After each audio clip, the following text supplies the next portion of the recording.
Season 6 of Unapologetically Woman. We're celebrating phenomenal women all across Kentucky who make no apologies for their perspectives or the impacts that they're making in the community. Today we're celebrating Madison Carmouche. Madison is a Derrick Rose Scholar. She's committed to public service and a news reporter for WKYT. Unapologetically Woman, Madison Carmouche, that's you. Congratulations. Thank you, and thank you so much for having me. Oh, it's our pleasure. So you were born in Dallas. You're from Louisiana, and you've been all across the country. How does that happen? Yes, I mean, I think it just starts with my family. They're very career driven. So my grandma, her career just kind of took her all over, and then that led me and my mom with her. And so you guys just went wherever she went. Yes. And so how did you end up in Lexington? So Lexington, well, my grandma, she started out here, started her career here, working at FCI, helping to open it, and this is where my mom was born. So I ended up here 20 plus years later after I worked in Hazard, in WYMT in Hazard, and I transferred to WKYT in Lexington last January to just be closer to my grandma. Is Grandma the rock of the family? Definitely. She definitely is. She's a big part of my life. I was really excited to be able to bring my career somewhere where she would be able to watch me and kind of get her chance to show me off. How proud is she? She is so proud. It's like anytime I go anywhere in town, and it really helped me to realize how big of a deal she kind of is around town, because I'll be in the drugstore and somebody will be like, "Are you Joyce's granddaughter or are you Joyce's daughter?" And I'm like, "Yes." And she's like, "Oh, we heard you on TV." She is just beaming with pride, definitely. So you knew you wanted to be a reporter all the way back to middle school. Yes, yes, and I feel like it was one of those things where I didn't know that's what it was going to be, but I was building those skills along the way. Like I was a part of our morning announcements in middle school, and that definitely sparked it, like that interest in being able to kind of get that hands-on experience with the teleprompter and the figuring out what we're going to say, things like that. It just really kept me on my feet. Were you one of those little girls that would stand in front of the mirror with a fake microphone? No, I mean, I'm an only child, so big thing, I feel like I was always just entertaining my mom, because it was just me and her in the house. So just being able to bust in her room and put on some kind of performance for her, I think is more so where I got it. And so tell me about college. You've done a lot of, you've done a lot of things. Yes, I have. I went to, so when I was 15, we moved to Madison, Alabama, and from there I thought I wanted to go to Spelman College. I got in, but I didn't get the money that I was looking for. So I was listening to the radio one day and I heard about a scholarship from Derrick Rose, and I just randomly applied. I kind of forgot about it, hurried up and did the application, got $20,000 for school and an acceptance to the University of Alabama, who was also giving me a good chunk of money. So it was like, well, I mean, you go where the money is. A good chunk of money is called full ride. Yes, Just say it, girl. It's a full ride. Yes, a full ride. Yes, I got a full ride to the University of Alabama, went there, got my degree in news media. During that time, I interned at our commercial station on campus and also at WKYT here in Lexington. So I started there back in 2022 as an intern, and then now I'm back in 2025 as a full-time reporter. So it was a real full circle moment. What does it feel like for you? I know Grandma is very happy, but what does it feel like for you? I feel like it's something that really challenges me, and I think that's kind of my big thing all the time is I never want to be too comfortable. I want to make sure I'm pushing myself, and that's what my job really does. Every day is something new, which I really like, because I don't too much like routine. I mean, I like that my schedule stays the same, but the fact that I'm going into, I don't even know most days what I'll be doing, and then I have to pick up on a subject and make it where somebody at a third grade level can understand it and really be intrigued by whatever the story was. So I really enjoy it.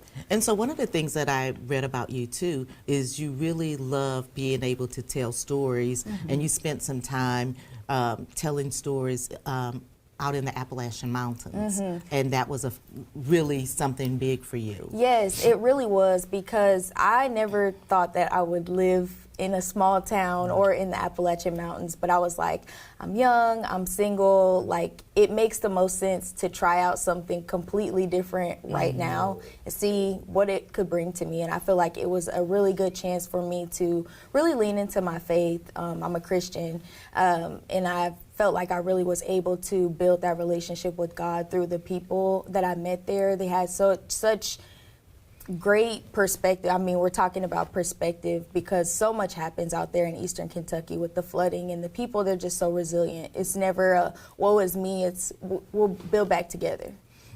No time to feel sorry for yourself.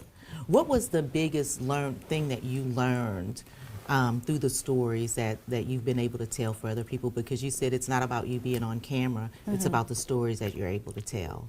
Yeah, I think the thing that I've really been able to learn is that everybody has a story. Seriously, like you think that, you say that, but really to look at somebody in passing and think about all the things that they could be going through or what they may have experienced so far, I feel like that's the part of it where I'm really getting to dig into that person for maybe an hour of my day, but I'm really listening. I'm really hearing you, and I want to be able to make this into something that you're proud of, that you're proud that you were a part of, and then also where other people are learning something. I think that's a really big driver for me, is I want people to be able to learn from what I do. I don't want it to be about what I look like, what I had on, how's my hair. I really want you to be able to focus on what I'm saying, because hopefully it's something that can help you. Has there been a story that has impacted you more than others?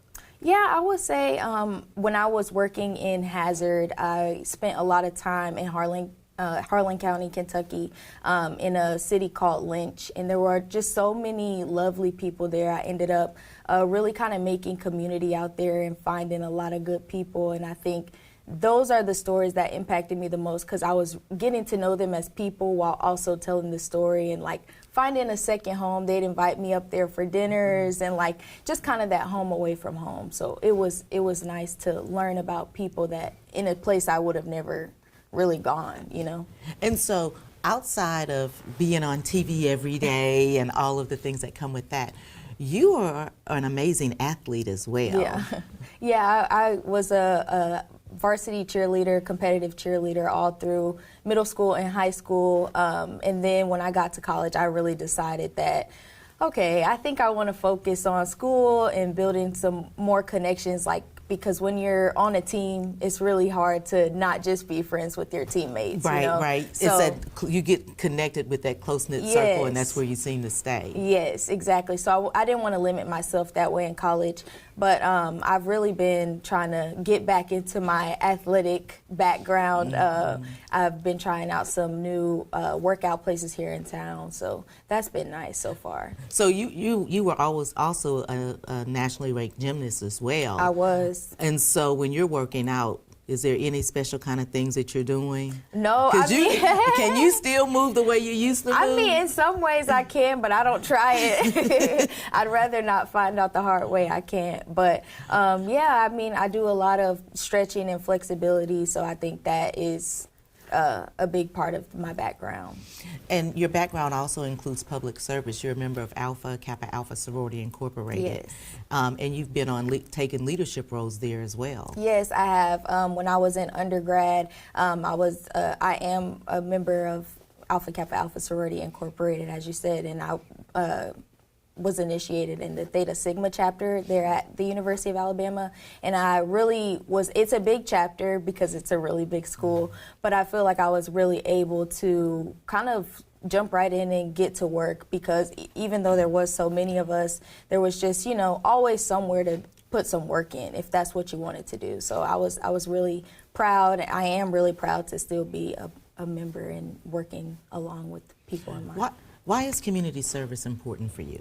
For me, it's a chance to not only give back, but to really self-reflect as well. I feel like we get so lost in the everyday of our own lives that we kind of forget about, okay, there are other people with other things going on. Like this thing that's so big to you, it's still big to you. It's happening in your life. But people have bigger things too, you know, and it's important to remember that and to work to help people as you remember those things. And so what's next for you? What are you thinking about? I mean, I feel like I never know. I love that about my field. It's so quick and changing all the time, and I'm able to go so many places. But I really am enjoying my time in Lexington. Like I said, with my grandma having roots here, it's really given me kind of that full circle community. My mom as well having those roots here. So I really am enjoying my time in Lexington. It feels like home, feels like family. Well, I've been here I came here and I was supposed to be here for 5 years. Yeah. And, you know, it's been over 35 years, yes. and it feels like home to me as well. So I hear that a lot. I'm sorry, I didn't go mean ahead. but I hear that a lot from people of like they've moved to Kentucky, and it's just like that thing. Because my grandma, we left in 2005, but she retired here. This is where she bought her retirement home, and we live here now. So it's just that feeling of home in Kentucky. Yeah, it feels like home. So I'm going to kick it to you for the last word, to young girls and young women that may be watching you, because we often have people watching us that we don't even know is paying attention. Yes. What kind of advice would you give them? I mean, I think I would say, like, in a generation where instant gratification is right at your fingertips, literally, anything you want to look up or do, you can do it right there with your phone. It's really important to remember that if you want a big goal, if you want the nice car, the nice house, you have to put your head down and do the work. It's really important that you find what you're interested in and really work at it, because it's not always going to be easy, but it's definitely going to be worth it. Wow. Congratulations. Thank you so much. You guys heard it from Madison. It may not always be easy, but it's definitely going to be worth it. Now continue to watch as we celebrate other phenomenal women just like Madison on Unapologetically Woman. I'll see you soon.